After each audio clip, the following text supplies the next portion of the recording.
नमस्कार। एक बार पुनः भूगोल की क्लास में आपका पुनः स्वागत। आज हम मानव भूगोल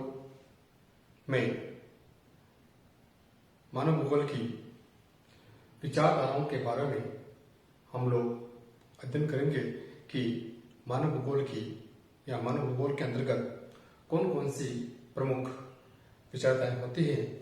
तो आज का टॉपिक होगा आपका मानव भूगोल की विचारधारा। मानव भूगोल की विचारधाराएं या विचारधारा, अंग्रेजी में इसे बोलेंगे स्कूल ऑफ ह्यूमन ज्योग्राफी। इसके अंतर्गत या मानव भूगोल की विचारधाराओं में मुख्य 3 विचारधाराएं हैं। एक है फर्स्ट से बोलते हैं निश्चयवाद, दूसरा संभववाद और तीसरा नवनिश्चयवाद। नवनिश्चयवाद 3 प्रमुख मानव भूगोल की विचारधाराएं हैं। इन तीनों के बारे में हम लोग विस्तार पूर्वक अध्ययन करेंगे। फर्स्ट है निश्चयवाद, दूसरा संभववाद और तीसरी विचारधारा जो है आपकी नवनिश्चयवाद। कि इन विचारधाराओं में क्या क्या चीजें हैं उनके बारे में आज हम विस्तार पूर्वक अध्ययन करते हैं। सबसे पहले जिसके बारे में अध्ययन करेंगे मानव भूगोल की विचारधाराओं में सबसे पहले विचारधारा आएगी आपकी निश्चयवाद विचारधारा। निश्चयवाद को हम नीतिवाद विचारधारा के रूप में भी जानते हैं। क्या कहते हैं? नीतिवाद विचारधारा के नाम से भी जानते हैं और एक नाम और कहते हैं इसे पर्यावरणवाद के नाम से भी इसे संबोधित किया जाता है और अंग्रेजी भाषा में इसे डिटरमिनिज्म के नाम से भी इसे जानते हैं। अब अपन पढ़ना है कि इस विचारधारा में है क्या चीज है, इसके बारे में क्या अध्ययन करेंगे। निश्चयवाद का या नीतिवाद या पर्यावरणवाद का सीधा तात्पर्य है एक ऐसी मानव भूगोल की विचारधारा जिसमें प्रकृति सर्वे सर्वा होती है, प्रकृति ही सब कुछ होती है, प्रकृति के माध्यम से ही मानव को चलना पड़ता है। यानी कह सकते हैं अब कि प्रकृति सर्वप्रथम और जो मानव है वह एक प्रकृति का दास माना जाता है। इस विचारधारा का प्रमुख बात यह है कि इसमें जो प्रकृति है या पर्यावरण है वो सर्वे सर्वा होती है, इसमें मानव सर्वे सर्वा नहीं होता है। यह चीज ध्यान रखनी।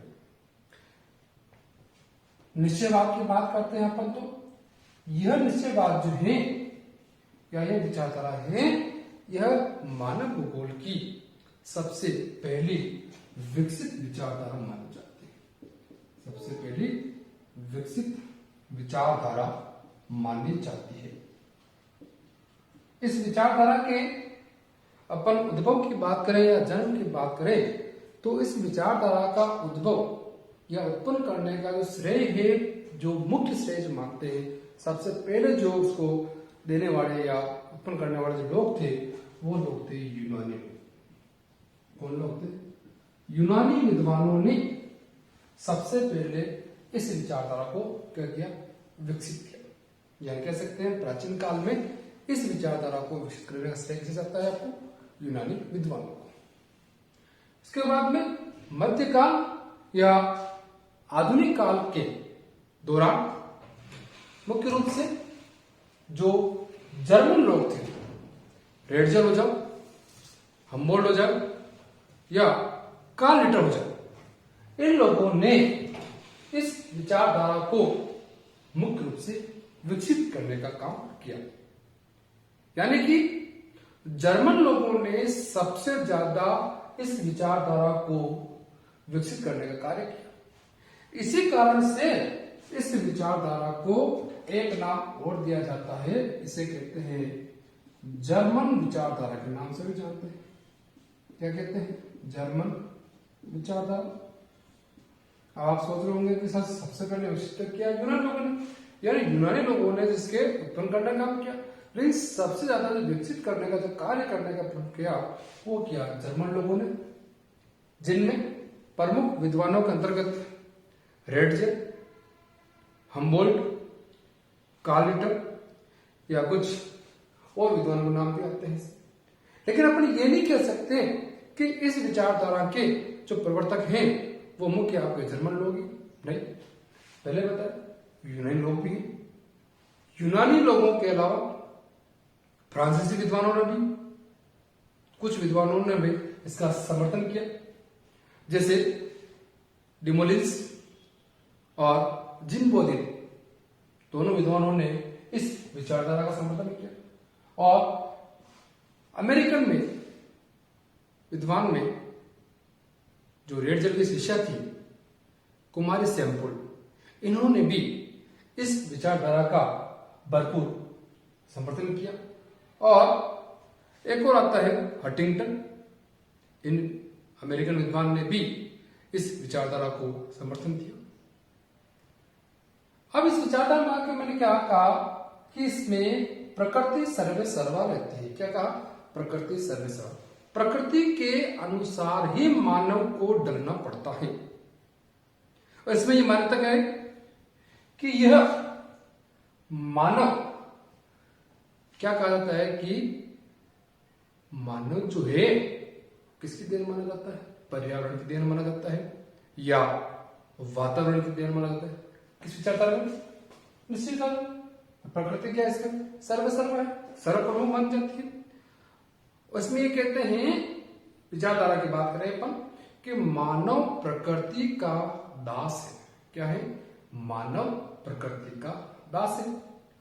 उसके क्रियाकलापों पर भौतिक वातावरण का प्रत्यक्ष कहें या अप्रत्यक्ष कहें, उससे उस पर प्रभाव पड़ता है। और यही विचारधारा क्या कहलाती है? आपकी निश्चयवादी विचारधारा कहलाती है। और यह विचारधारा सबसे पहले किन्होंने प्रारंभ की? यूनानी। लेकिन मध्यकाल और आधुनिक काल के दौरान इस विचारधारा को अत्यधिक विकसित करने का कार्य जर्मन विद्वानों का। इसी कारण से इस विचारधारा को जर्मन विचारधारा के नाम से जिसे संबोधित करते हैं। अब आगे बात करते हैं कि निश्चयवाद की जो विचारधारा है, निश्चयवाद की विचारधारा किन किन लोगों के समर्थन में आती है या किन किन लोगों ने समर्थन दिया? सबसे पहले बात करते हैं हम लोग इसको, जो समर्थन देने वाले लोग निश्चयवाद में देखते हैं। सबसे पहले यूनानी विद्वान। यूनानी विद्वानों में किन किन विद्वानों ने निश्चयवाद का समर्थन किया या नीतिवाद के रूप में बताया उन्होंने? कि सबसे पहले नाम आता है हेरोडोटस। हेरोडोटस इस विद्वान को इतिहास का जनक कहा जाता है, फादर ऑफ हिस्ट्री। कई बार प्रतियोगी परीक्षा में पूछा जा चुका है कि इतिहास के पिता कौन है? हेरोडोटस। और इन्होंने कहा कि मिस्र में जो नील नदी बहती है वह मिस्र का वरदान मानी जाती है। कौन? नील नदी। नील नदी मिस्र का वरदान है, यह कथा किसने कहा? तो हेरोडोटस ने। कई बार कॉम्पिटिशन एग्जाम पूछा जा चुका है। क्या कहे कि नील नदी मिस्र का वरदान है। यह कथन किसका है? हेरोडोटस। यूनानी विद्वान में हेरोडोटस, उसके अलावा हिप्पोक्रेटस विद्वान का नाम है, ध्यान रखें, हिप्पोक्रेटस। उसके बाद में अरस्तु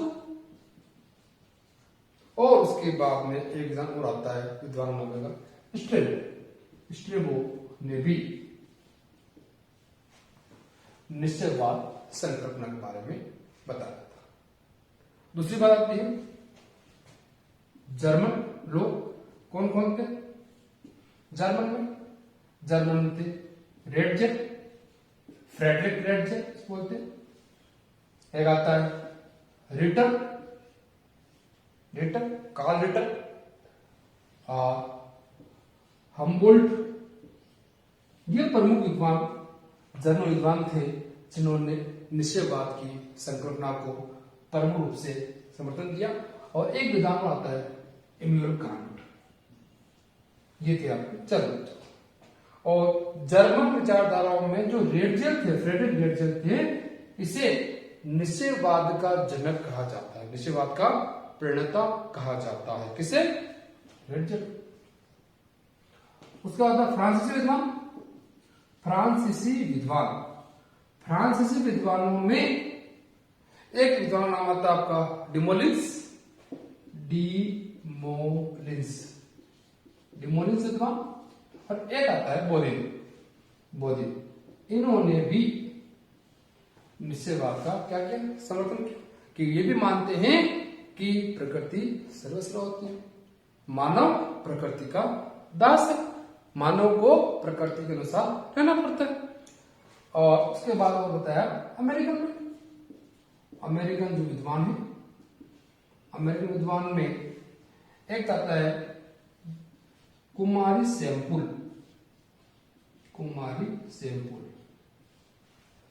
महिला है ये, और एक आता है हटिंगटन। ये दो विद्वानों ने इसका निश्चयवाद का समर्थन किया।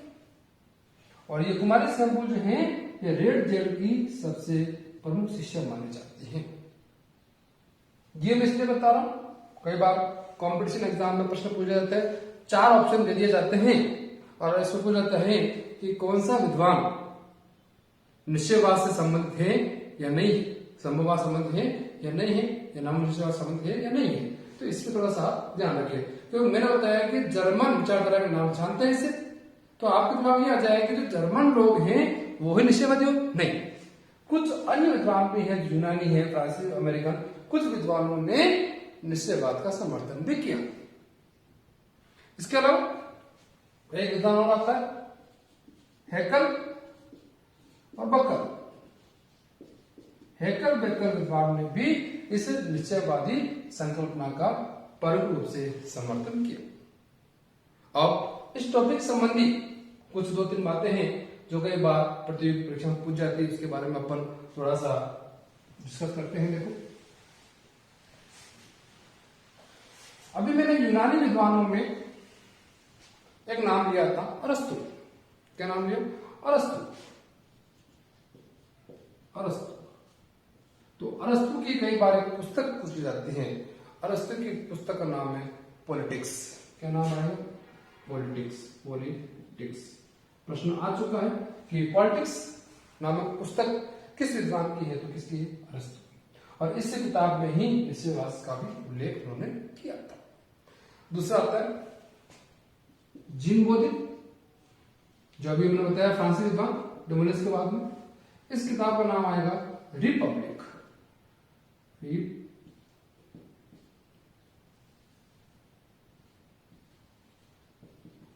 रिपब्लिक पुस्तक किसकी है? तो जीन बोधिन की। और एक महिला विद्वान बताई मैंने, कुमारी सैंपुल। वेरी वेरी वेरी इंपॉर्टेंट, हर कंपटीशन एग्जाम में इस कुमारी सैंपुल की किताबों का उल्लेख होता है। इसकी जो सबसे प्रसिद्ध किताब है इन्फ्लुएंस ऑफ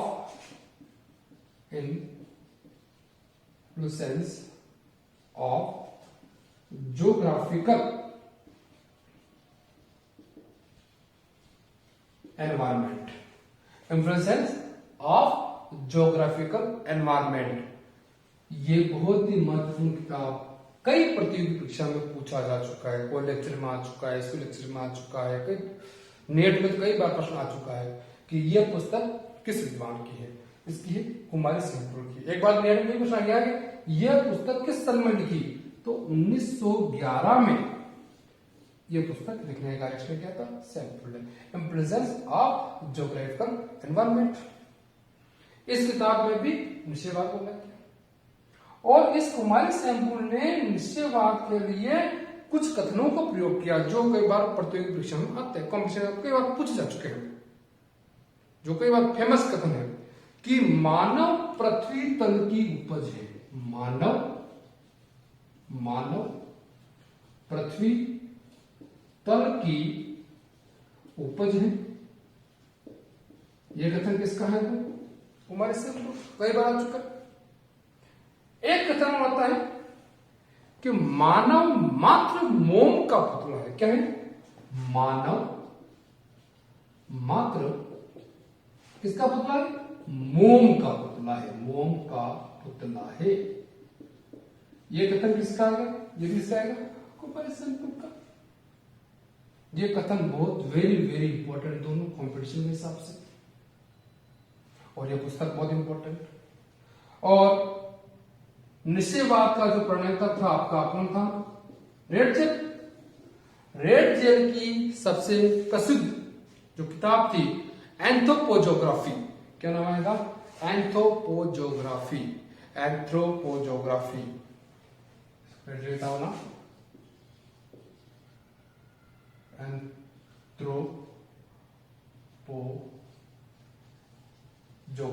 एंथ्रोपोजोग्राफी इसकी सबसे प्रसिद्ध किताब मानी जाती है रेडजेल की। इस किताब में भी इन्होंने निश्चयवाद का जिक्र किया था, इसकी जानकारी दी थी कि इसमें कहा कि प्रकृति सर्वसर्वा होती है, प्रकृति के अनुसार वातावरण के अनुसार मानव को ढलना पड़ता है। यह था आज का topic. Thank you very much.